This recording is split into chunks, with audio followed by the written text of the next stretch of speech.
Hi, this is Tim Dar with The Beat, chatting with Michael D. Cohen and Sean Ryan Fox about Henry Danger the movie. You guys doing? Hi. Good. Awesome. So it's funny, Henry Danger, the series, ended in 2020. Michael, you obviously continued with Danger Force. But Sean, this is your kind of first time back in the saddle, as it were. Love to know, coming back together, was it like no time has passed, or was it like reuniting, as it were?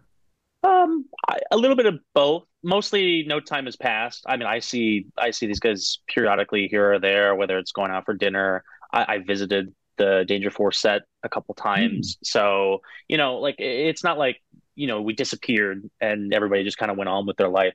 But I think there was a little bit of a reunion feel, mostly because like it was good to get working again. Like it wasn't dinner, it wasn't hanging out. It was we're back, we're doing this, and we're having fun doing it. And I think that kind of contributed to a little bit of that reunion feel on top of like the what, like we basically didn't even end. Like it feels just like yesterday.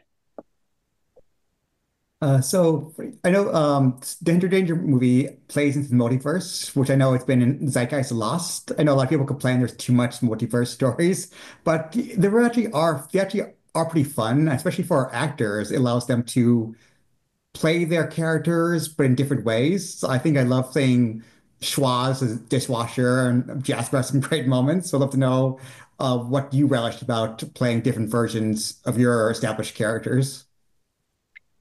I just loved being able to play and being given some creative freedom, like, hey, what accent do you want to do, and how do you want to play this character, and being able to create versions of Schwoz that nobody's ever seen before, living in these parallel universes. So that was really creative for me. The wardrobe was incredible. The sets were incredible. And that really, people underestimate how much that supports an actor's process Mm. when the reality is created around you and then you can meet it. And so I had a lot of fun with that and really appreciated that kind of freedom creatively. For me, I mean Jasper is pretty similar at his core. So there wasn't a lot of like, I want to say, like big differences between his versions, and that's kind of the point of it. But I mean, I agree. I mean, getting to do like the wardrobes and the different sets. I mean, that was obviously very cool and very fun to experience. The apocalypse set, we all out in gear. We're out in the middle of the woods in the cold. So I mean, there's some fun feels to that, and that's very fun to get to play around with and kind of live in a little bit. Kind of on that note, like Coming in the Woods, definitely the production is much higher than, it was in the series. That was on a kind of sitcom set.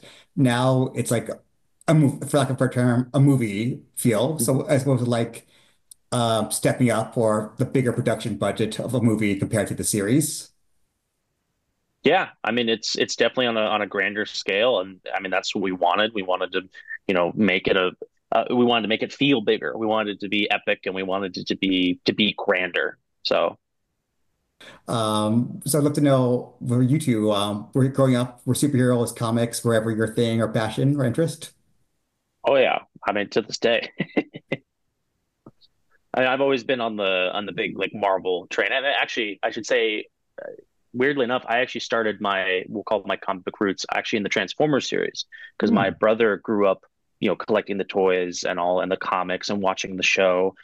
So for me, my start wasn't, the Amazing Spider-Man and his Amazing Friends. It wasn't, Batman the animated series. It was actually Transformers from 1986, and all of that stuff, and getting the hand-me-downs from his toys. So that was kind of the evolution of going from Transformers to Marvel and getting to really digest all of that superhero stuff. I never did. My thing was always comedy, so that was my way Hmm. into this universe. I was always from ever since I can remember 3, 4 years old watching TV and just going comedy. Carol Burnett's show, like whatever it was. It was just that's where I hooked in. So that's where the overlap is for me. I certainly have an appreciation for that stuff, but I was never that comic book kid. You mentioned earlier the costumes. Any particular favorite outfit or multiversal version of character you played? I liked our dystopia outfits. I thought those were cool. They were edgy. Yeah, me too. I love that. Felt real badass. Schwoz badass. I guess, yeah. As Sounds. opposed to the dystopian outfit where I'm like totally dressed like a tourist. I'm sure people are really excited or hoping to see more Henry Danger or what the future holds. Do you guys have any inkling or know what's ahead for the Henry Dangerverse? Yeah, we don't know. They don't the powers that be and et cetera don't necessarily tell us right away, but we're excited, hoping that they're creating more because I think there's a lot of potential. And then especially with Glee's character Missy, there's like a whole other sub generation. I don't want to say another generation, but a whole like age group in there that can be brought through the same kind of universe. And I think there's a lot of potential. So we'll see.